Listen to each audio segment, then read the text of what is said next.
আজকের গল্প সুন্দরবনের ভুতুড়ে বাংলো।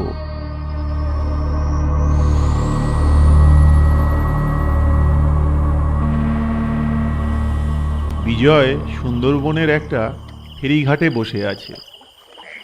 বন্ধুর বিয়েতে বিশেষ নিমন্ত্রণ, যেতেই হবে।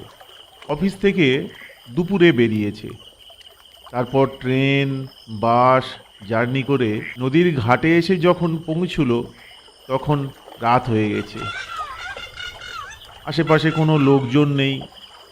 দূরে জেলে নৌকাতে আলোগুলো টিমটিম করছে। ঘাটে সোলার আলোর নিচে একা একা বসে থাকতে বিজয়ের বেশ ভালো লাগছে। কত শান্ত পরিবেশ।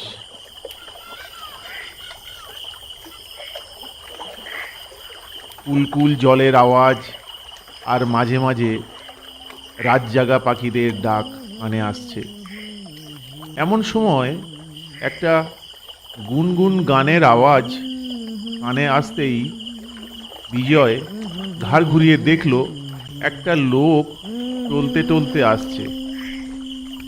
তার কাছে আসতেই জিজ্ঞাসা করল, দাদা, খেয়া নৌকা কখন আসবে?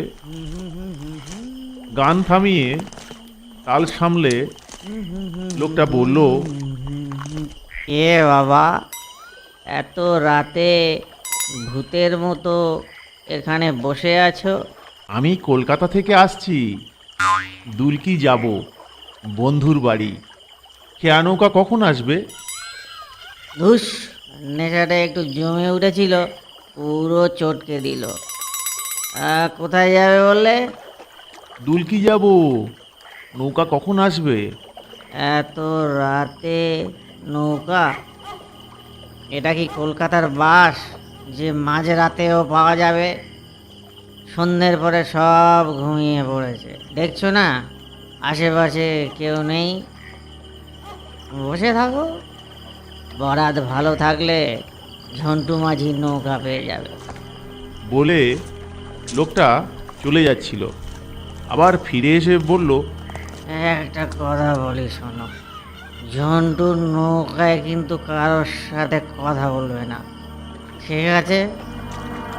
বলে লোকটা চলে গেল। বিজয় বসে বসে ভাবছে নৌকা না পাওয়া গেলে কি করবে।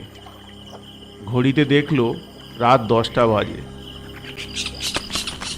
হঠাৎ একটা পেঁচা মাথার উপর থেকে ক্যাঁক ক্যাঁক করতে করতে উড়ে গেল। সে ঘাড় ঘুরিয়ে মাথার উপর দেখছে। এমন সময় কানে এলো, ওই গো বাবু, ঘরে যাবা নাকি? বিজয় চমকে উঠল। ঘাড় ঘুরিয়ে দেখল ঘাটে একটা নৌকা দাঁড়িয়ে আছে। বিজয় তাড়াতাড়ি উঠে দাঁড়িয়ে বলল, যাব যাব, দাঁড়াও। বিজয় তাড়াতাড়ি করে কয়েক ধাপ নেমে এসে দেখল ঘাটের উপর ঝুলে পড়া গরান গাছের নিচে একটা নৌকা দাঁড়িয়ে আছে। নৌকার ভিতরে টিমটিম করে আলো জ্বলছে। মাঝিকে দেখা যাচ্ছে না। বিজয় কাছে যেতে অন্ধকারের মধ্যে থেকে মাঝি বলল, কোথায় যাবে গো? দুলকি যাব। দুলকি? সে তো অনেক দূর, 50 টাকা লাগবে কিন্তু। ঠিক আছে, চলো। বলে বিজয় নৌকার উপর উঠে পড়ল। ঘাট থেকে নৌকা ছেড়ে দিল। বিজয় নৌকার চালার নিচে গিয়ে বসল। টিমটিম করে আলো জ্বলছে। সেই আলোতে শুধু চালার ভিতরে একটুখানি আলো হয়েছে। যেখানে মাঝি বসে দাঁড় বাইছে সেখানে অন্ধকার। শুধু দাঁড় বাওয়ার আওয়াজ কানে আসছে। অল্প আলোতে দেখল চালার বাইরে কয়েকজন চাদর মুড়ি দিয়ে বসে আছে। মাতালটার কথা মনে পড়ল। বিজয় কারো সাথে কথা বলল না। হেলান দিয়ে বসে বাইরের দিকে তাকিয়ে রইল। জোছনা রাতে মাঝ নদীতে কেমন যেন মায়াবী পরিবেশ। চারিদিক নিস্তব্ধ, শুধু জলের ছপাত ছপাত আওয়াজ। সে দেখতে দেখতে চলেছে, হঠাৎ জঙ্গলের মধ্যে থেকে কিছু মানুষের আর্ত চিৎকার ভেসে এলো। বিজয় চমকে উঠে বলল, কিসের আওয়াজ?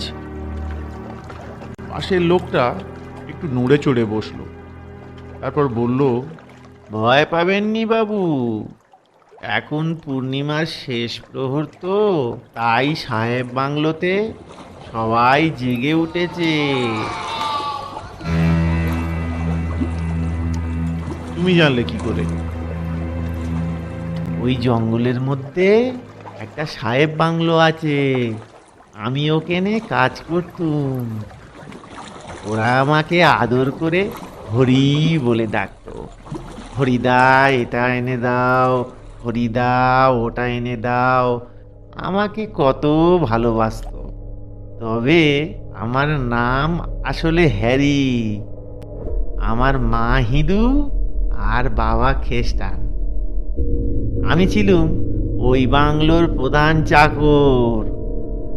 সাহেব খুব ভালো লোক ছিল। বউ, ছেলে, মেয়ে, চাকর বাকর লোকজন নিয়ে থাকতো। কাঠের কারবার করত। এখান থেকে কাঠ কেটে দেশে পাঠাতো। একদিন হলো কি, বাংলোতে রাত্রির বেলা ডাকাত পড়লো। কি ভয়ঙ্কর ডাকাত সেসব! যত লোক ছিল সবাইকে একটা ঘরের মধ্যে দিয়ে তালা বন্ধ করে দিল। তারপর যত টাকা পয়সা, সোনা দানা সব লুট করে যাওয়ার সময় বাংলোতে আগুন লেগে গেল।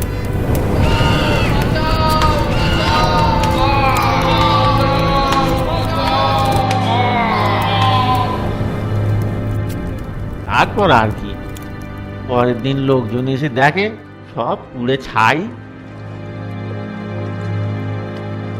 সেদিনও কিন্তু এরকম পূর্ণিমে ছিল। বাংলোর পাশ দিয়ে যাওয়ার সময় বিজয়ের ভয় ভয় করতে লাগলো। তার মনে হলো ভিতর থেকে কারা যেন উঁকি মেরে তাদের দেখছে। বিজয় ভয় পেয়ে লোকটার আরো কাছে সরে গিয়ে বলল, হরি না হ্যারি যাই হোক, তুমিও তো ওই বাংলোতে থাকতে, ডাকাতেরা তোমাকে কিছু করেনি? লোকটা এবার দাঁত বার করে বিশ্রীভাবে হেসে বলল, হে হে হে হে হে, ডাকাতেরা আমাকেও তো পুইড়ে মেরেছে। এখন আমাকে হ্যারি বলেন আর হরি বলেন, আমার কিছু যায় আসে না। আজ আমাদের জলসা গো, আমি যাই।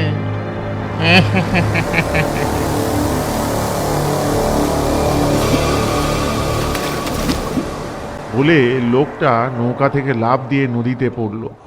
আর দেখা দেখি বাকিরা বলে উঠল, ও হরিদা দাঁড়াও, আমরাও তো যাব, ও হরিদা দাঁড়াও। বলে সবাই জলের উপর দিয়ে দৌড়ে বাংলোর দিকে চলে গেল।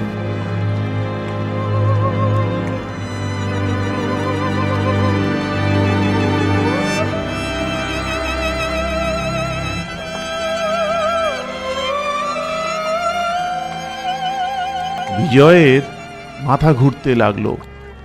সে নৌকার উপরে এলিয়ে পড়ল।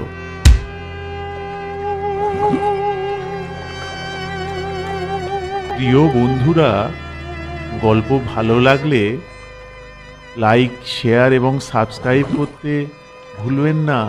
আবার একটি নতুন গল্প নিয়ে হাজির হব আগামী সপ্তাহে। আমাদের সাথে থাকার জন্য ধন্যবাদ।